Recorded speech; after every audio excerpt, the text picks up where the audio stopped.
ദേണ്ടേ ഇവിടെന്താ ഇത്രയും തിരക്ക്? നാട്ടുകാർ ഹിറ്റാക്കിയ ചെറുപ്പക്കാരുടെ ബജ്ജിക്കട. സനി തട്ടുന്ന ചിക്കൻ സമൂസയാണ് ഇവിടെ മെയിൻ. ചിക്കൻ സമൂസ എങ്ങനെയുണ്ട്? നല്ല അടിപൊളിയായിരുന്നു. അടിപൊളിയാണോ? നല്ല കിടിലൻ വാഴയ്ക്കാപ്പം വേണ. ഇത് SI മജീദിക്ക, തൃക്കുന്നപ്പുഴയിലെ പഴയകാല ചായക്കച്ചവടക്കാരനാണ്. ബോണ്ടയായിരുന്നു ഇദ്ദേഹത്തിന്റെ മെയിൻ. 1 മണിക്കൂർ കൊണ്ട് ഈ ചെറുപ്പക്കാർ പൊരിച്ചു കൂട്ടുന്ന എണ്ണക്കടികൾക്ക് കയ്യും കണക്കുമില്ല.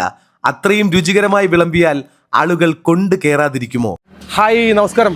പിള്ളേരെ എന്താ വിശേഷങ്ങൾ? ഞാനിപ്പോൾ ഉള്ളത് എൻ്റെ നാട്ടിലാണ് കേട്ടോ. അപ്പോൾ എൻ്റെ നാട്ടിൽ കുറേ കാലമായിട്ടുള്ളൊരു പൊരിക്കടയുണ്ട്. എൻ്റെ ബാക്കിലായിട്ട് കാണുന്ന കിസ്മത്താണെന്നാണ് പേര്. കടയുടെ പേര് കിസ്മത്ത് എന്നാണ്. അപ്പോൾ ശരിക്കും പറഞ്ഞു കഴിഞ്ഞാൽ 1 മണിക്കൂർ കൊണ്ട് തന്നെ പൊരിസാധനങ്ങളെല്ലാം തന്നെ തയ്യാറാവും. ചെറുപ്പക്കാർ തുടങ്ങിയിട്ടുള്ളൊരു സംരംഭമാണ്. അവർ ഈ കല്യാണ വീടുകളിലൊക്കെ പോയിട്ട് 1-2 മണിക്കൂർ കൊണ്ട് തന്നെ ചായയുടെ സെറ്റപ്പൊക്കെ ഒരുക്കുന്ന അങ്ങനെ വൈറലായിട്ടുള്ള 2 യുവാക്കളാണ്. അപ്പോൾ അവർ നാട്ടിൽ അങ്ങനെ ഒരു സംരംഭം തുടങ്ങി.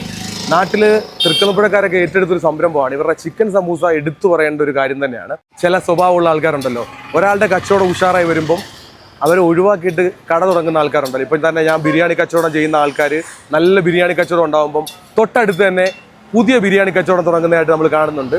അപ്പോൾ അതുപോലെ തന്നെ അതിവിടെ സംഭവിച്ചു. അപ്പോൾ അവർ പ്രവർത്തിച്ചുകൊണ്ടിരുന്നെന്ന് പറയാൻ തൊട്ടപ്പുറത്തെ കടയിലായിരുന്നു. അവിടുത്തെ ഇപ്പം പുതിയ കടയിലേക്ക് മാറി. അപ്പോൾ അതൊന്നുമല്ല നമ്മുടെ വിശേഷം.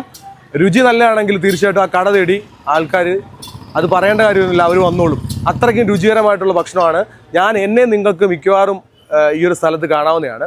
കറക്റ്റ് ലൊക്കേഷൻ എന്ന് പറയുമ്പം തൃക്കുന്നപ്പുഴ ജംഗ്ഷനിൽ കിസ്മത്തിൻ്റെ പുതിയ കടയുള്ള ലൊക്കേഷൻ എന്ന് പറയുമ്പം ശങ്കേഴ്സ് ലാബിൻ്റെ തൊട്ടടുത്തായിട്ട് തന്നെയാണ്. എന്താണെങ്കിലും നമുക്ക് അതിൻ്റെ വിശേഷങ്ങൾ കാണാം. മസ്റ്റ് ട്രൈ ഐറ്റമാണ് എൻ്റെ കയ്യിലിരിക്കുന്നത്, ചിക്കൻ സമൂസ. ഇവരുടെ ഒരു പ്രത്യേക റെസിപ്പിയിൽ തയ്യാറാകുന്ന ചിക്കൻ സമൂസ കഴിക്കാനാണ് കൂടുതലും ആൾക്കാർ വൈകുന്നേരങ്ങളിൽ ഇവിടെ വരുന്നത് കേട്ടോ. നമ്മളൊരു 8 മണി 8:30 വരെ ഇവിടെ ചായ ഉണ്ടാവും. എത്ര മണിക്ക് ഒഴിക്കാൻ തുടങ്ങും? 1 മണിയാകുമ്പോൾ നമ്മൾ ചായ റെഡിയാവും.